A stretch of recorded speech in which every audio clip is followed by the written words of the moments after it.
जदयू के राष्ट्रीय कार्यकारी अध्यक्ष संजय झा ने विभिन्न राजनीतिक मुद्दों पर अपनी प्रतिक्रिया देते हुए कहा है कि लोकतंत्र में किसी भी व्यक्ति को किसी भी विधानसभा क्षेत्र से चुनाव लड़ने का पूरा अधिकार है और अंतिम फैसला जनता करती है। बांकीपुर विधानसभा सीट को प्रतिष्ठा का चुनाव बताते हुए उन्होंने दावा किया कि एनडीए सीट पर बड़े अंतर से जीत दर्ज करेगी और पार्टी को ऐसा फीडबैक मिल रहा है।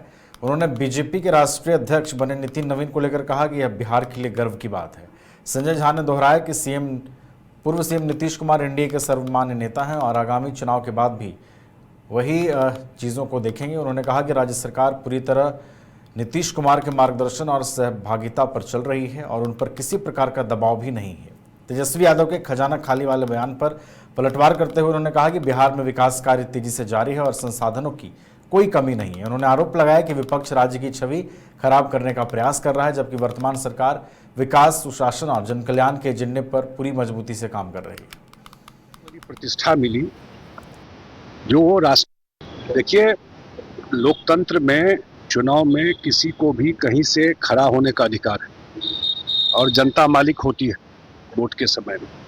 जहाँ तक बांकीपुर के चुनाव का बात है, ये पूरे बिहार के लिए इतनी बड़ी प्रतिष्ठा की बात है कि बिहार के ये आदमी जो नेता है उनको राष्ट्रीय अध्यक्ष बनाया गया भारतीय जनता पार्टी।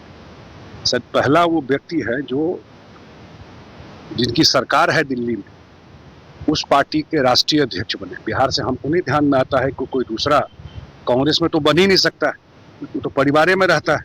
तो बीजेपी में पहले बिहार के नेता है जो राष्ट्रीय अध्यक्ष बने और बिहार नहीं बांकीपुर विधानसभा के विधायक को इतनी बड़ी प्रतिष्ठा मिली जो वो राष्ट्रीय अध्यक्ष बने एक पार्टी के, और चुनाव भी उसी बैकग्राउंड में हो रहा है। चुनाव तो अभी कुछ दिन पहले हुआ ही था। मुझे जरूर लगता है कि बिहार में जब विधानसभा चुनाव भी हुआ था, हम लोगों ने कहा था उस समय कि जो डबल इंजन की सरकार बिहार में और देश में काम कर रही है, कोई ये मिस नहीं करना चाहता है इस समय को, इस मोमेंट को। और बांकीपुर में एनडीए जो हम लोगों को फीडबैक है, जो जानकारी है, बहुत बड़े मार्जिन से चुनाव जीते। ममता बनर्जी कह रही है कि मुझे रोकना होगा तो मारना पड़ेगा, मैं रुकने वाली नहीं। कहाँ कोई रोकेगा? कोई रोका है उनको आज तक? राजनीति में कोई किसी को रोकता है क्या? जनता ने तय करता है किसको रोका, किसको बढ़ाया।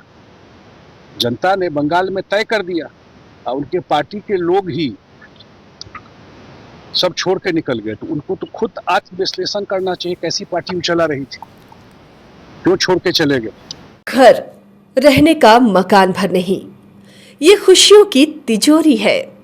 दरवाजे पर दस्तक देता पड़ोस, खिड़कियों से उमड़ आता आसमां, तारों में उलझी ऐसी न जाने कितनी दास्तां। कहती हैं चले डायमंड सिटी, एक सफर हम सफर के साथ अपने घर तक। Diamond city, life long bonding, 500 से ज्यादा खुशहाल डायमंड परिवार। जल्दी करें, सिर्फ 200 फ्लैट बाकी। आज ही बुक करें अपना आशियाना।